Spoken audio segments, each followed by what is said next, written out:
அதிமுகவில் சசிகலா ஆதரவாளர்கள் ஒரு அணியாகவும் ஓ பன்னீர்செல்வம் ஆதரவாளர்கள் மற்றொரு அணியாகவும் பிரிந்து செயல்படும் நிலையில் எம்எல்ஏக்களும் இரு அணிகளாக செயல்படுகிறார்கள். கட்சி தொண்டர்களை பொறுத்தவரை பெரும்பாலானோர் ஓபிஎஸ் பக்கமே இருப்பதால் சசிகலா ஆதரவு எம்எல்ஏக்களுக்கு கட்சிக்குள் மட்டுமல்லாமல் பொதுமக்களிடமும் கடும் எதிர்ப்பு கிளம்பி வருகிறது. சில இடங்களில் சசிகலா ஆதரவு எம்எல்ஏக்களால் தொகுதி பக்கமே செல்ல முடியாத நிலைமை இருந்து வருகிறது. இந்த நிலையில் நெல்லை மாவட்டம் ராதாபுரம் தொகுதி அதிமுக சட்டமன்ற உறுப்பினரான இன்பதுரைக்கும் அவரது தொகுதியில் எதிர்ப்பு கிளம்பி இருக்கிறது.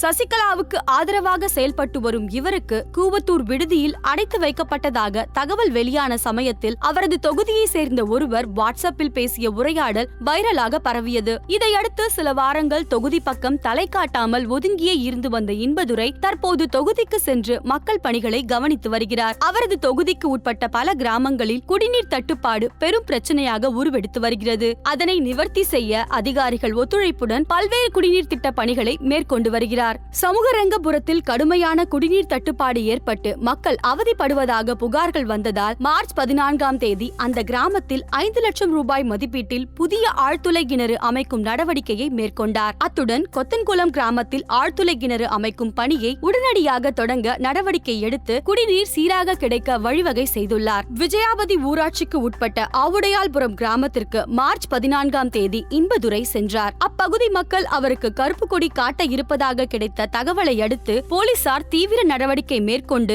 அது போன்ற எந்த நிகழ்வும் ஏற்படாமல் தடுத்துவிட்டனர். இருப்பினும் அதிமுகவின் நெல்லை மாவட்ட அண்ணா தொழிற்சங்க துணைத் தலைவர் ஆவுடை பாலன் இன்பதுரையிடம் ஒரு மனுவை அளித்தார். ஓ பன்னீர்செல்வம் ஆதரவாளரான ஆவுடை பாலன் அளித்த மனுவில் புரட்சி தலைவி அம்மாவின் மேல் கொண்ட பற்றின் காரணமாக கடந்த சட்டமன்ற தேர்தலில் நானும் என்னை சார்ந்த கழகத்தினரும் உணவு உறக்கமின்றி உங்களது வெற்றிக்காக உழைத்தோம் என்பது உங்களுக்கு நன்றாகவே தெரியும். தேர்தல் பணியாக எனக்கு வழங்கப்பட்ட 3 வாக்குச்சாவடிகள் அடங்கிய 12 கிராமங்களில் தேர்தல் பணியினை மேற்கொண்டேன். அம்மாவின் சாதனைகளை கண்டு வியந்த மக்கள் அமோக வாக்குகளை அளித்தார்கள். நீங்கள் 49 வாக்குகளை அதிகம் பெற்று வெற்றி பெற்ற போதிலும் எங்கள் பகுதியில் இருந்து மட்டும் 449 வாக்குகளை பெற்றிருந்தீர்கள். குறிப்பாக எனது சொந்த ஊரான ஆவுடையால்புரத்தில் 195 வாக்குகள் அதிகம் பெற்றுக் கொடுத்தேன். இவை அனைத்தும் அம்மாவின் தியாகத்துக்கும் உழைப்புக்கும் கிடைத்த வாக்குகள். அம்மா அவர்களின் இறப்பில் மர்மம் இருக்கிறது என்று பொதுமக்களும் கட்சியின் அடிமட்ட தொண்டனும் மனமுடைந்து போயுள்ளனர். தங்களுக்கு வாக்களித்த மக்களுடைய மனநிலைக்கு எதிராக அதர்மத்தின் பக்கம் நீங்கள் நின்றது கட்சி தொண்டர்களுக்கு மிகுந்த வேதனையை அளித்துள்ளது. அதனால் அம்மாவின் இக்கட்டான சூழ்நிலைகளில் அம்மாவால் அடையாளம் காட்டப்பட்ட முன்னாள் முதல்வரும் கட்சியின் பொருளாளருமான ஓ பன்னீர்செல்வத்துக்கு ஆதரவாக செயல்பட வேண்டும். தவறும் பட்சத்தில் அம்மாவாலும் தங்களுடைய வெற்றிக்காக உழைத்த கடைக்கோடி தொண்டர்களாலும் பெற்ற சட்டமன்ற உறுப்பினர் பதவியை ராஜினாமா செய்ய வேண்டும். தங்கள் வெற்றிக்கு உழைத்த கடைமட்ட தொண்டர்கள் சார்பாக கண்ணீரோடு கேட்டுக்கொள்கிறேன்